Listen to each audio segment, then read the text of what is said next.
की बात करेंगे अब गिवन ब्लॉक कैरेक्टरिस्टिक से आगे की बात, ठीक है। तो क्योंकि इसकी कैरेक्टरिस्टिक कल ही हो गई थी, तो क्या क्या थिकनेस कहाँ पे कैसी है ना, एंड सो ऑन। तो पहला है मेरा नंबर 0 वगैरह मैंने समझा रखा है, ठीक है। अब आप देखो मैं कैलिब्रेशन कर कैसे रहा हूँ, ठीक है, क्योंकि ये सब मैंने तो समझा रखा था कल ही। तो सबसे पहले क्या करना पड़ेगा, हमको एक ऑयल की जरूरत पड़ेगी, है जिसको हम कपलेट नॉर्मली बोलते हैं, ठीक है। आफ्टर इट हमें अलग अलग चीज़ों की जरूरत पड़ेगी, जैसे कपलेट की हमें जरूरत पड़ी, ठीक है। हल्का सा कपलेट मैंने यूज किया, कोई भी यूज कर सकते हो, ऐसा कोई आपके पास है नहीं, बस वो थोड़ा सा मटेरियल के लिए टॉक्सिक वगैरह नहीं होते। देखो फिल्ड कर रखा है इन्होंने, ठीक है। तो पर्सनली जो आपको पसंद हो उस रिस्पेक्ट में आप ले सकते हैं वैल्यू को, जैसे कि क्या है, आप फील्ड यहाँ पे है, मैं इन्वेलप ले लेता हूँ तो थोड़ा अच्छा लगता है, ठीक है। फील्ड में थोड़ा सा क्या होता है, इको हाइट थोड़ी छोटी दिखने लगती है कंपैरेटिवली इन्वेलप की। मेनू 5 पे कैसे पहुंच गए, क्योंकि हमें पता है इन्वेलप कहाँ, इन्वेलप फील्ड कहाँ से होगा, मेनू नंबर 5 से होगा, ठीक है। तो इसलिए मेनू नंबर 5 में हम पहुंच गए, ठीक है। अब ऐसे ही क्या है, हम पहले सबसे पहले नॉर्मल प्रॉप यूज किया, मोड किया, हमने सिंगल कर दिया, ठीक है। आगे बढ़ते हैं, ठीक है। मैं एंगल, इसमें एंगल में भी जा रहा हूँ कि हो सकता है एंगल पड़ा हुआ हो, एंगल और एक्स ऑफ 0 होने चाहिए नॉर्मल प्रॉप के केस में, क्योंकि ये दोनों वैल्यूज किसमें आती है आपके पास। और देखिए हम कैलिब्रेशन किसका कर रहे हैं, साउंड पाथ का। तो साउंड पाथ का थिकनेस से कुछ लेना देना होता नहीं है, सरफेस डिस्टेंस का और डेप्थ का होता है, ठीक है। तो इसीलिए हम क्या कर रहे हैं, थिकनेस कुछ भी पड़ा रहा हो कोई मतलब नहीं रखता कैलिब्रेशन के सिस्टम में। जब आप टेस्टिंग करने जाओगे तो जो भी थिकनेस आपके जॉब पीस की होगी वो आप डाल दोगे, ठीक है। आगे बढ़ते हैं। अब देखो यहाँ पे आपके पास रेंज है, इसकी थिकनेस कितनी थी, 100 mm थी, तो हमने रेंज 125 रख रखा है। मटेरियल हमारा स्टील है तो उसकी वेलोसिटी हमने 5920 रख रखी है, ग्रेट।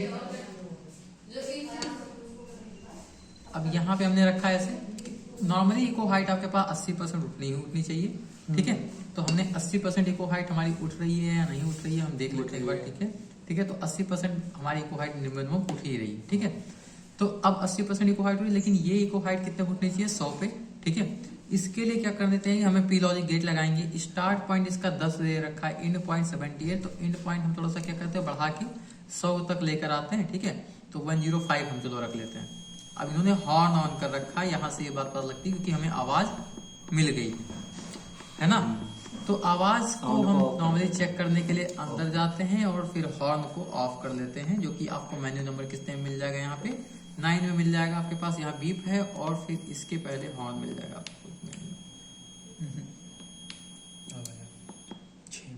ठीक है। तो बीप ऑफ है, ठीक है, हॉर्न भी हमने ऑफ कर रखा है, ठीक है, ताकि आवाज थोड़ा कम हो।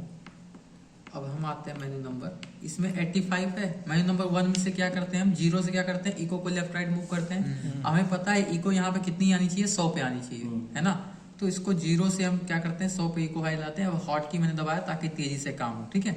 मैं क्या देख रहा हूँ, साउंड पाथ देख रहा हूँ, ठीक है, क्योंकि मेरा हाथ ऐसा ही है कि साउंड पाथ मुझे दिखाई पड़ रहा है, बाकी चीजों से हमें मतलब भी नहीं है। अब ये वैल्यू देखो कितना बता रहा है आपके पास, बहुत ज्यादा आगे चला गया, ठीक है। अब हमें इतने पे ले आके इसको रोक देना है कि 100 पे आके रुक जाए, मशीन थोड़ा, ठीक है। तो हम यहाँ से इसको लेकर के आते हैं, ठीक है, और 100 पे इसको ले आकर रोक देते हैं। बहुत है अभी तो,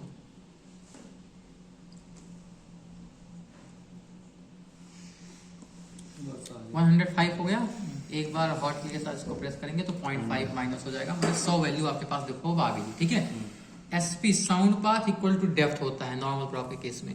साउंड पाथ की वैल्यू किसके बराबर होती है, डेप्थ के बराबर होती है, क्योंकि नॉर्मल जा रहा है ना सीधा, तो जितना साउंड पाथ उतना ही क्या हो जाएगा, डेप्थ। जबकि अगर इसमें कोई भी एंगल पड़ा होता तो पक्का यहाँ पे एस डी और डी की वैल्यू चेंज आ जाती। जैसे चलो अब एक एंगल डाल के देखते हैं, जैसे कि हम भूल गए थे इसमें कोई एंगल पड़ा हुआ है, ठीक है। क्या पड़ा हुआ है यहाँ पे,